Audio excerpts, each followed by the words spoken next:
as the large-scale manipulation of the Earth's environment to suit human needs and promote habitability. Last year, scientists began to discuss something called SAG, stratospheric aerosol geoengineering, which was supposedly spraying soot and sulfates in the atmosphere to form a shield against the heat of the sun. This presumes the notion of man-made warming, the idea being that atmospheric science can rescue us from climate change, which is nature's retaliation against us for creating global warming. For now, we're told that this is a future consideration, but for years, we've already been seeing strange clouds and hazy skies. What exactly is dripping here?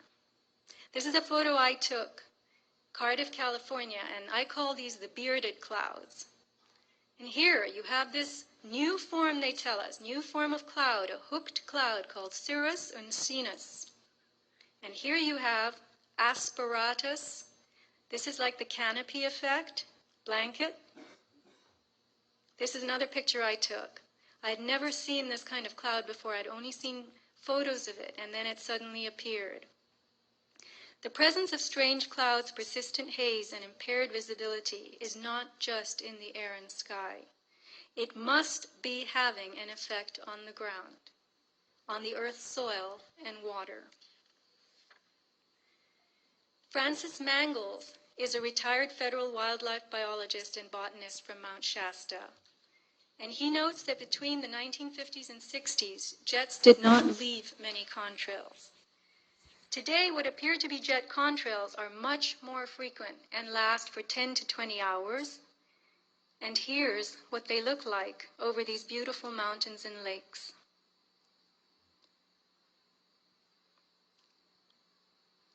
Now, this would make a lovely view, don't you think? Counting all trails in every direction over Mount Shasta, Mangels says, the FAA indicates there can't be that many flights per day. The number has been as high as over 30 contrails at once, and I've counted 100 just before weather fronts. Typically, heavy spraying days are just before weather fronts that come in from the Pacific. So here you have a photo of this man who is a retired federal wildlife biologist and a water specialist. Lab tests from Northern California show very high levels of aluminum and barium in soil and pond water. Francis Mangels told me that at 100 micrograms per liter, when he was working for the federal government, you were shut down. 1,000 micrograms per liter. So I asked him what normal is, what's tolerable, and he said 5/10, 0.5 micrograms per liter is considered normal. So here you have the findings from pond water in Mount Shasta. You can see 12,000 micrograms per liter. UG is short for microgram, which is 24,000 times normal. Snowdrift at 8,000 feet, 61,100 micrograms per liter. Way, way past normal. And here you have a lined pond. So please picture a lined pond. A pond with a liner, vinyl something, in Bella Vista. And you got a reading, or the person who did this, I know him, Dane Wigington, got a reading 375,000 micrograms per liter in this little pond. Mangels has, I will repeat, a master's of science in water-related subjects. And he also reports that a house, the soil tested outside this house in Northern California was 3,000 times, 3,000 micrograms of aluminum more than the soil under the house. I'm sorry, I said 3,000 times. Anyway, so what does this mean? It means that something is dropping from above and is affecting the soil around the house, but not underneath it. So you can't say that this is in the groundwater. You can't say this is in the earth itself, coming from the earth. It's got to be coming from the environment. The dying of the trees. I've spoken to Charles Little. He's the author of this absolutely fantastic book, which you can buy still by going to half.com or Amazon used books. It is about the natural or biotic reasons for tree death, and also the effects of industry and deforestation, which began decades ago. When manufacturing exploded, acid rain, different forms of pollution started to affect trees. But what has come along since this book was written is this. Nowadays, we have an effect coming out of the environment that can't possibly be natural. Look at this corkscrew. I took this picture myself. This is the wine opener style. You have nature trying to cope with the introduction of new substances, particularly metallic oxides, which are also the metallic salts. Living things, as I said before, the metallic salts have an affinity for water. So living things take up these salts along with the water that they're seeking. The natural world, which gets its food from the ground, is sucking this stuff up. This is a scraggly pine tree outside the post office in Cardiff, California, where I go every day. And you can see how brittle it is, lots of needles lost. If you look closely at the needles when you stand under the tree, you see that they're all frosted with brown. Signs of tree death are these sagging limbs, these leafless, scraggly branches. You also see infestation by bugs, insects, mites, fungus. These are spider mites that have taken up in a tree that was right next to my house. The entire tree had to be felled because of these white webs in it that were killing off the tree. But again, I'll explain why in a minute. This isn't the primary source of the death. Here you have a phenomenon that Deborah Whitman, who's here with us today, has done a lot of research on. The white, we call it the tube sock effect on trees. You see white bark, and when we tested the bark of this tree, it showed it had these readings, aluminum 387. Now this is milligrams per kilogram because this is a mass analysis rather than a liquid context.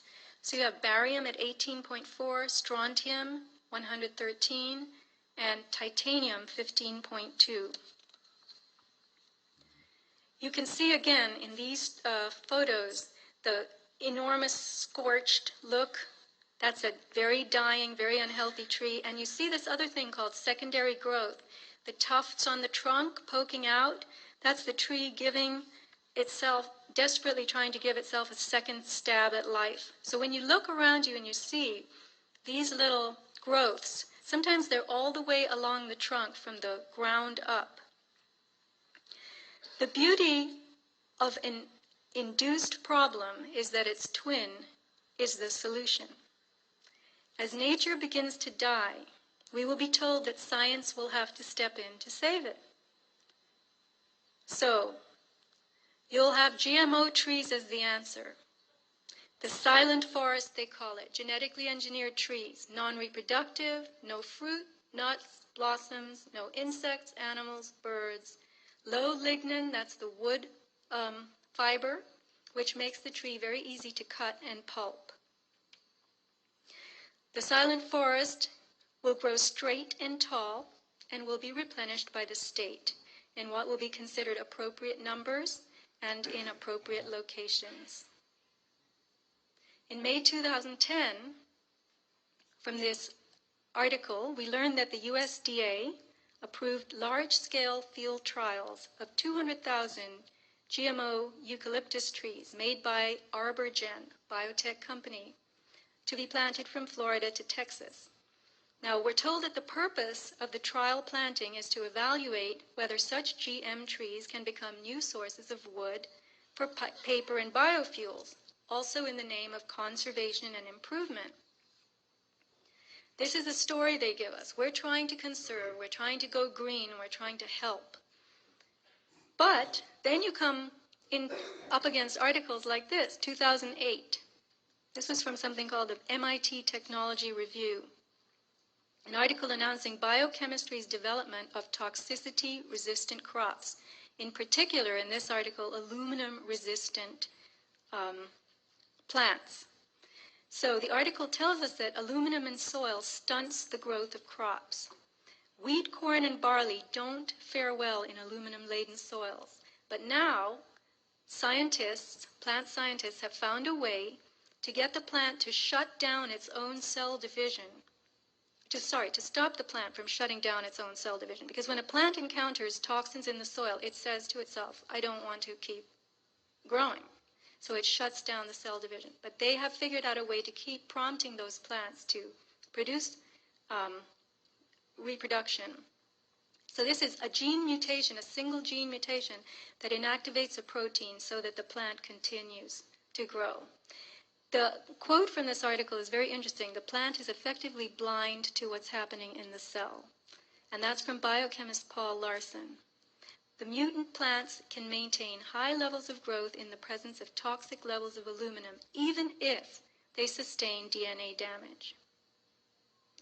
When something begins to die in nature, it attracts bugs, blight, molds, even viruses and bacteria.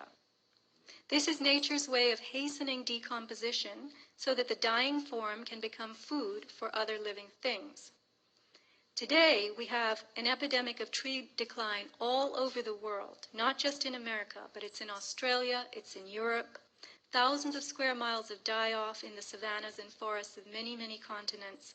And in cities and suburbs, trees are rotting as they stand, swooning, breaking. They are hazards to property, requiring removal. 6 trees around my house have been taken out in the last 2 years. Sunlight is a natural disinfectant. As hazy skies limit the sunlight, molds and fungus grow. As plants that are taking up toxins struggle to live, molds, viruses, bacteria begin to take them over. This is all part of nature, and bioremediation will be the obvious answer. Metallic salts have made our air conductive. This means that we and everything around us can transmit and propagate energy. The air is no longer neutral. It no longer supports in a healthy way living things. The second group of materials found in these environmental samples is unidentifiable fibers. And I really want you to appreciate the meaning of unidentifiable. These fibers have been sent to sophisticated laboratories, and there is nothing in the databases that match them. So these are fibers, we could say, that do not exist in nature. People around the world are developing lesions on their skin that ooze and produce fibers. This is known as Morgellons syndrome. Tissue samples cultured from ordinary people without this ailment contain and grow the very same fibers. Here's a 5-inch lesion on a woman's body that has never healed, 5 inches. The fibers or filaments are actually tubules with hollow insides. When these fibers are cultured, they produce colonies of filaments. You can see the extension filaments.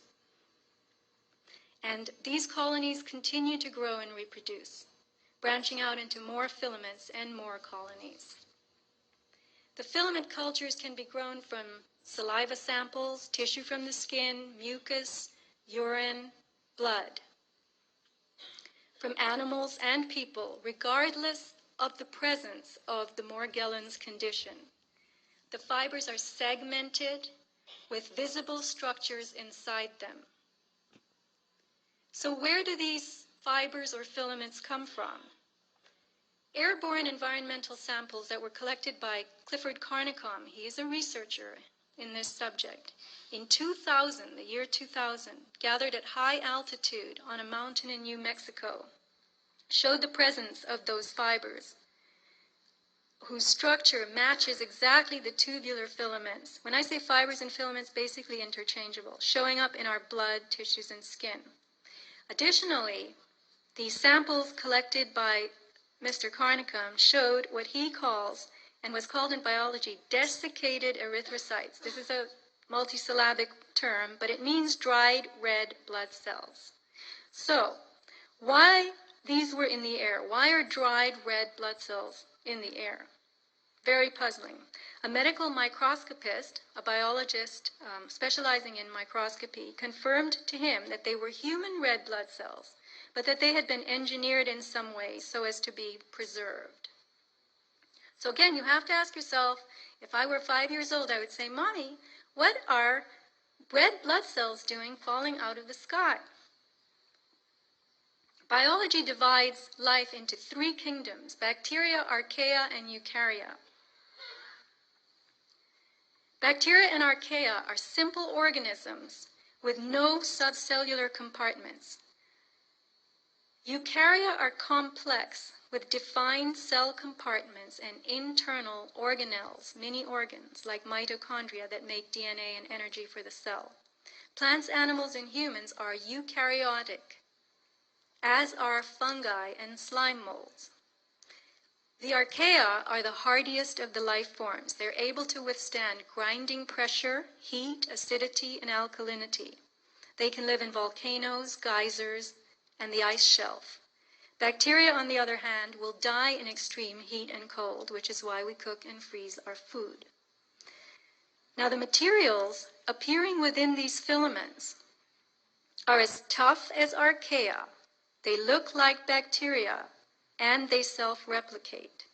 One looks like something called mycoplasma, but is not. One looks like chlamydia, but is not. And natural fibers, or filaments, would be classified as fungal in the domain of eukaryotes. But these fibers contain forms from the other 2 groups inside them. You're looking at a tubular fiber with self-replicating internal elements resembling bacteria and behaving like archaea. That does not happen in the natural world. So what are they? What's going on? It appears that within our bodies we now have all 3 life kingdoms replicating themselves. What does that make us? Are we still eukaryotes, or are we becoming something else? You could call this transbiology, a crossing of biology, the creation of hybrid forms. Materials are forming in our bodies that are not native to us, not natural, and entirely new. You can see in these pictures the tubular filaments with the branches. They're branching off. That's their self-replication. They're creating new colonies. And you can also see in the bottom picture a little bud. That's the beginning of a new fiber. The territory of things on the scale of atoms and molecules is the nano world. Science has opened up the nano universe, where incredible new creations are possible. Nanotechnology explores materials that are less than a micron in size, or from 1 to 100 nanometers.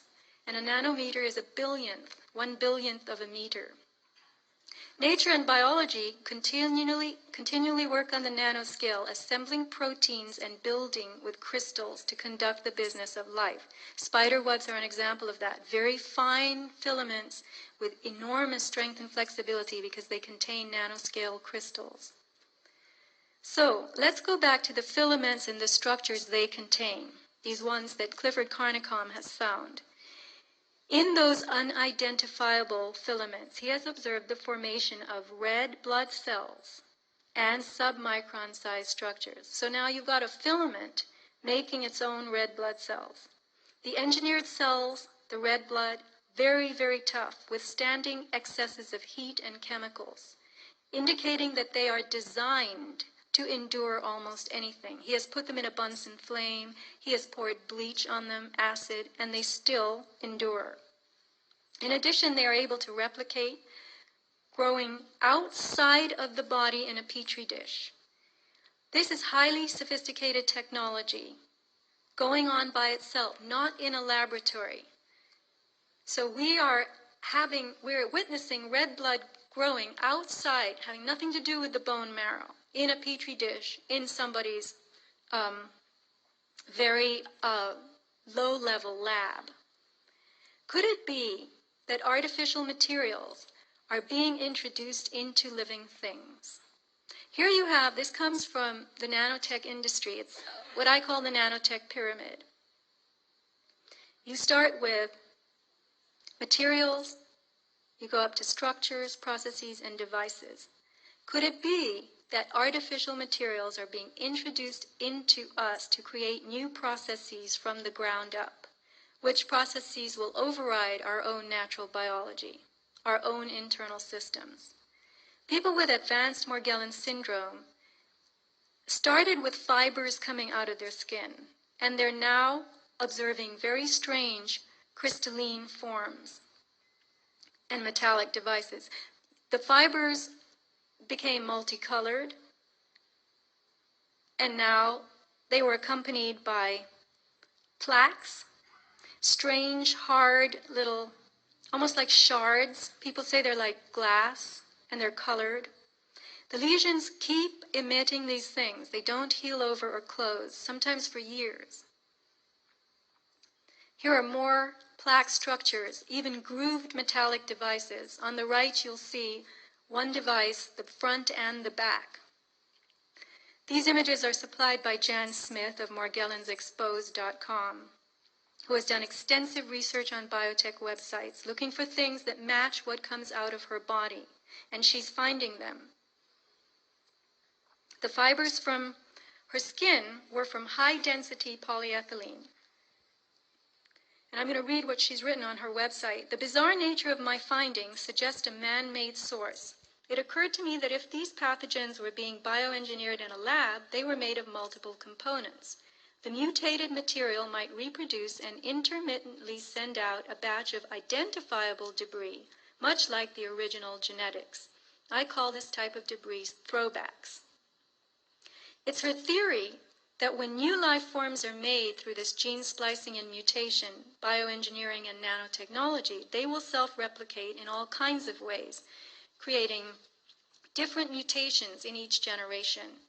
Morgellons specimens can sometimes be identified with the original spores before those mutations occurred. Jan found 3 varieties of something called Omycota fungus in her specimens, as well as something else called Dictyostelium discoideum, which is a slime mold that is a major player in biomedical research today. The material coming from her body was ribbony and motile. It was grooved and oval, very much like the Omycota spore you see here. At the bottom, where the purple arrow from the bottom is it's a diagram of Omycota.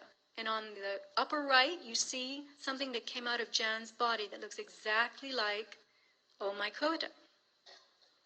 The fiber strands that you see here were made of cellulose and GNA. GNA is glucans polysaccharide sugars, and this was confirmed by microscopy. GNA is a synthetic cousin of DNA. It has a 3-carbon glycerol sugar in it instead of the 5-carbon that you find in DNA. Here's a news report from April 2008 in which we are told, big headlines, GNA is DNA's chemical cousin. It's a nanotechnology building block. The Biodesign Institute at Arizona State develops the first self-assembled nanostructures composed entirely of GNA, synthetic analog of DNA. The nanostructures contain additional properties not found in DNA, including the ability to form mirror image structures. An NIH article from Japan, on research from Japan, also tells us that various conductive polymers and gold nanoparticles are entrapped within the helical superstructure of this GNA. Now, the particular sugar found in this GNA is called beta-1,3-glucans. And here you see it under what's called a Raman spectroscope, very sophisticated equipment. It looks, the microscopist who looked at this called it a sugar snake. So this is the GNA that you're looking at. When Jan's fibers were put to a high heat flame, they released what she calls a gold payload. So they dropped out this tiny little bead of gold. And here's more. The fibers that contain a head, she calls it a golden head, orbs, and they all have this payload in them. Here you have a nano array that she found, a couple of them in her body. Nanoarray is a tiny device used in biotech for DNA hybridization. And on the left, you see a diagram from an industry website of a nanoarray. And on the slide, you can see actually two of them. She's marked them with red X's that came out of her body, looking exactly like this. And again, I'll say it again. The nanoarrays are these tiny devices that are used for DNA hybridization.